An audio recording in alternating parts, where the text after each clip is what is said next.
Escape from Alcatraz. The 1962 Alcatraz escape is one of the most daring and famous escapes in history.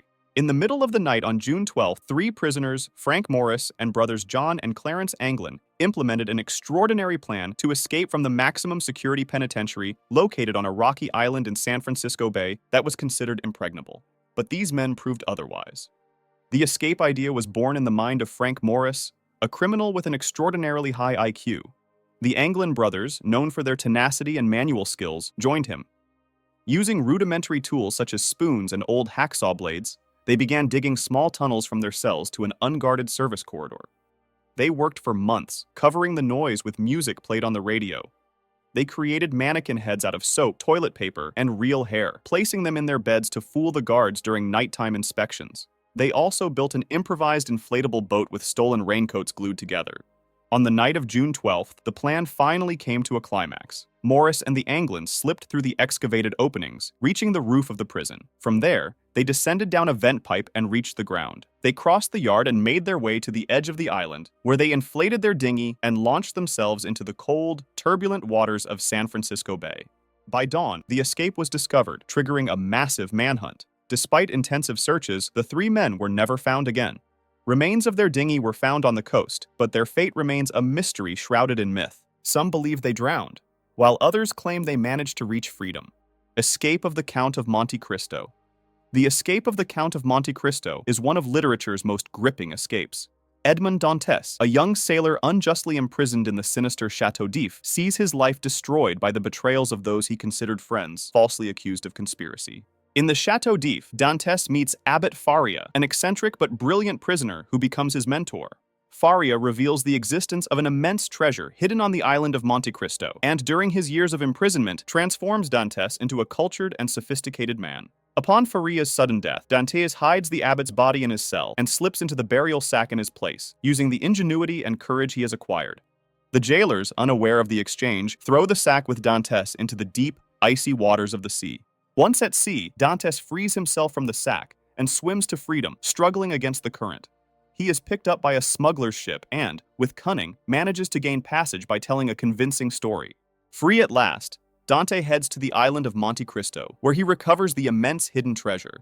With a new identity and unimaginable wealth, he transforms himself into the mysterious and powerful Count of Monte Cristo. With his new status, he orchestrates an elaborate and relentless revenge against those who betrayed him, unraveling secrets and guilt with surgical precision. The escape of Dieter Dengler. Dieter Dengler's escape in 1966 is one of the most extraordinary escapes from captivity during the Vietnam War. Dieter Dengler, a U.S. Navy pilot, was shot down during a secret mission in Laos and captured by Pathet Lao guerrillas. Imprisoned in a jungle prison camp, Dengler faced harsh conditions and constant surveillance. Determined not to remain a prisoner, Dengler began meticulously planning his escape. With the support of other prisoners, including 2 Americans and some Vietnamese, Dengler used his cunning and adaptability. They studied the guards' movements and gathered vital information for the escape. On June 29, 1966, after weeks of preparation, Dengler and his comrades decided it was time to act. Taking advantage of a moment of distraction on the part of the guards during a thunderstorm, Dengler and the other prisoners attacked the guards, killing some of them, and managing to seize weapons and supplies. Thus began a desperate escape through the inhospitable and dangerous jungle. For 23 days, Dengler faced hunger, disease, and the dangers of the jungle, surviving through his incredible determination and navigational skills. He fed on berries, insects, and whatever he could find, always on the run from enemy patrols. His physical and mental strength sustained him until, almost at the end of his strength, he was finally spotted and rescued by an American reconnaissance plane. Dieter Dengler was rescued and brought back to safety, becoming a hero and symbol of resilience and courage and demonstrating the power of the human will. The Great Escape from Stalag Luft III. The Great Escape from Stalag Luft III in 1944 is one of the most daring and ingenious mass escapes of World War II. Stalag Luft III, located in Poland, was a German prison camp intended for downed Allied airmen. The camp was known for its extreme security measures, but the prisoners had an extraordinary plan. The mass escape idea was conceived by the camp leader, Roger Bushell. The plan involved building 3 tunnels, called Tom, Dick, and Harry, to increase the chances of success.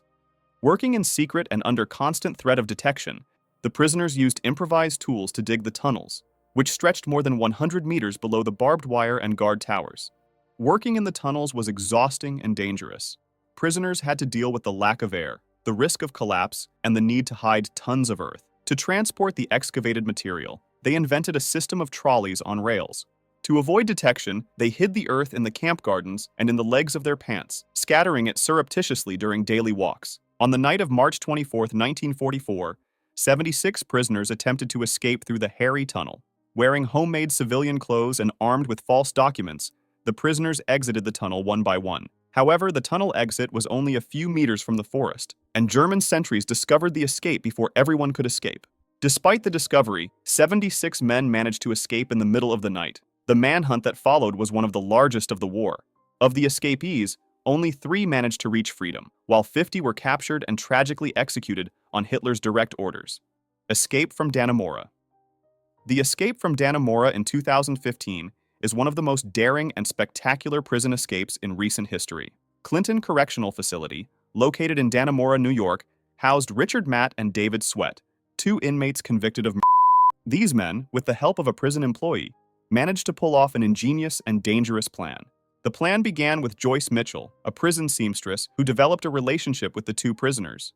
Matt and Sweat, exploiting the relationship with Mitchell, were able to obtain tools such as drills and handsaws. With these tools, they dug a hole in their cells, behind the beds, that led them to a series of service tunnels. The escape route was complicated and risky. Matt and Sweat had to crawl through pipes and ducts, cut metal, and overcome extremely difficult obstacles. After weeks of meticulous and silent work, on June 5, 2015, they finally managed to reach the outside of the prison through a manhole, exiting in the middle of the night. The discovery of their escape triggered one of the largest manhunts in New York State history. Thousands of police officers, search dogs, and special forces were mobilized to capture the 2 fugitives. The search lasted 3 weeks, during which Matt and Sweat managed to survive in the woods, constantly moving around to avoid capture. On June 26th, Richard Matt was found and killed by authorities. 2 days later, David Sweat was captured alive, but badly wounded, a few kilometers from the Canadian border.